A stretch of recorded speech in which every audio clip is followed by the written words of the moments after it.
আসসালামু আলাইকুম। SSC 25 batch তোমাদের যাদের বাংলা প্রথম পত্র পরীক্ষা একটু খারাপ হয়েছে বা আশানুরূপ হয়নি, তোমরা বাংলা দ্বিতীয় পত্রে ভালো করার মাধ্যমে সেই গ্যাপটা কিন্তু পূরণ করে ফেলতে পারো। তোমরা বাংলা দ্বিতীয় পত্রে 100% কমন পাবে। আমি তোমাকে লিখে দিতে পারি যে 100% তুমি বাংলা দ্বিতীয় পত্রে অনেক অনেক মানে প্রশ্ন হুবহু কমন পাবে। তো চলো দেখা যাক বাংলা দ্বিতীয় পত্রে। দেখো দুইটা পার্ট রয়েছে, একটা হচ্ছে ব্যাকরণিক অংশ, একটা হচ্ছে লিখিত অংশ। এখানে দেখো ব্যাকরণিক অংশের মধ্যে তুমি ফুল মার্কস পেতে পারো, মানে যত মার্কস আছে তোমার ব্যাকরণে ফুল মার্কস তুমি পেতে পারো। দেখো এখানে রয়েছে শব্দের উচ্চারণ, শুদ্ধ বানান, ব্যাকরণিক শব্দ শ্রেণী, প্রয়োগ অপপ্রয়োগ, সমাস উপসর্গ, বাক্যের শ্রেণী বিভাগ, বাক্যান্তর, পারিভাষিক। এখানে তুমি ফুল মার্কস পেতে পারো। এখানে তুমি ফুল মার্কস পেতে পারো যদি তুমি 2017 থেকে 2024 সালের বোর্ড প্রশ্নগুলো যদি এখন শুধু রিভাইজ দাও। এখন শুধু রিভাইজ দিবা কি 2017 থেকে 2024 সালের বোর্ডে যতগুলো প্রশ্ন এসেছে শুধুমাত্র সেগুলো রিভাইজ দিবা। শুধু হুবহু তুমি ফুল মার্কস পাবা, এক মার্কও তোমার কম যাবে না।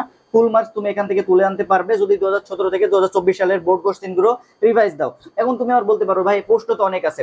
প্রশ্ন অনেক নেই। দেখো যে তুমি যদি দুই তিনটা বোর্ডের প্রশ্ন সলভ করার পরে দেখবে যে একাধিক প্রশ্ন ঘুরাই ফিরায় আসতেছে, একাধিক প্রশ্ন ঘুরাই ফিরায় আসতেছে। এখান থেকে হুবহু প্রশ্ন ভাই অনেক প্রশ্ন রিপিট করে। এই যে শব্দের উচ্চারণ, এখানে 8টা দেওয়া থাকবে, তোমার 5টা লিখতে হবে। শুদ্ধ বানান তোমার 8টা দেওয়া থাকবে, 5টা লিখতে হবে। এই যে শুদ্ধ বানান, এই যে পারিভাষিক 10টা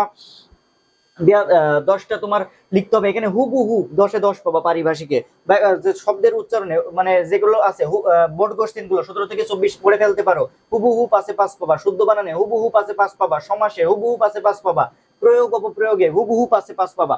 এইগুলোতে মানে শুধুমাত্র 17 থেকে 24 সালের বোর্ড রিভাইজ দাও। তোমার হাতে যে কয় ঘন্টা সময় আছে, এই কয় ঘন্টা শুধুমাত্র 17 থেকে 2024 সালে যতগুলো বোর্ডে আসা প্রশ্ন আছে সবগুলো রিভাইজ দাও। দেখবে যে একাধিক প্রশ্ন ঘুরাই ফিরে আসতেছে, অনেক অনেক প্রশ্ন নেই, দেখবে যে কয়েকটা প্রশ্ন ঘুরাই ফিরে শুধু আসতেছে।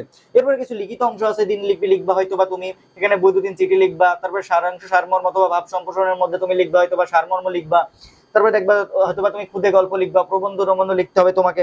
দেখো এইগুলো যদি বোর্ডের প্রশ্নগুলো একটু ধারণা নাও, এখন শুধু একটু ধারণা নাও, এখন তো তোমার মুখস্থ করতে হবে না, কিছুই করতে হবে না, জাস্ট একটু ধারণা লিখবা যে হ্যাঁ এই খুদে গল্পটা যদি এইভাবে আসে আমি এইভাবে লিখবো, হ্যাঁ এই সারমর্মটা যদি এইভাবে আসে আমি এইভাবে লিখবো। একটু ধারণা নাও, কয়েকটা পড়বা, দেখ 2-3টা 4-5টা পড়বা, জাস্ট পড়ে ধারণা নিয়ে যাবা।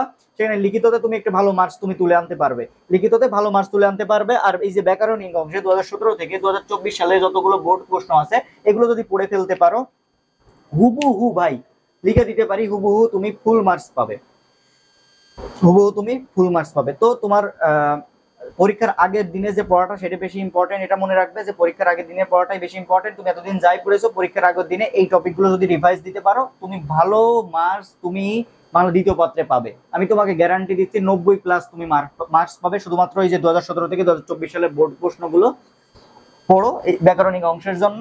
আর লিখিত অংশের জন্য যদি একটু লিখিত অংশগুলো ধারণা নাও তাইলে তুমি ভালো মার্কস পাবে। দেখা হবে পরবর্তী কোনো ভিডিওতে, ততক্ষণ সবাই ভালো থাকো। আসসালামু আলাইকুম।